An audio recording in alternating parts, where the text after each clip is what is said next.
બાપ શીતળ છાયો પાડ પરસવાનું પાણી જાત વેઠ તડકો પાવે અમૃત ના પાણી નાખ મલાવે આંસુ ના પગલું ભરે પાછું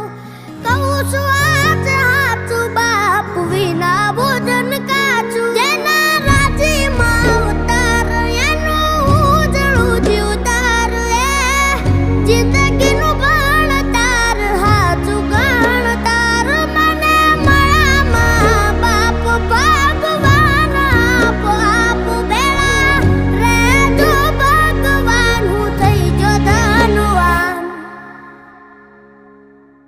માડી તારા ખોળે માથું જાણે સ્વર્ગ જગનું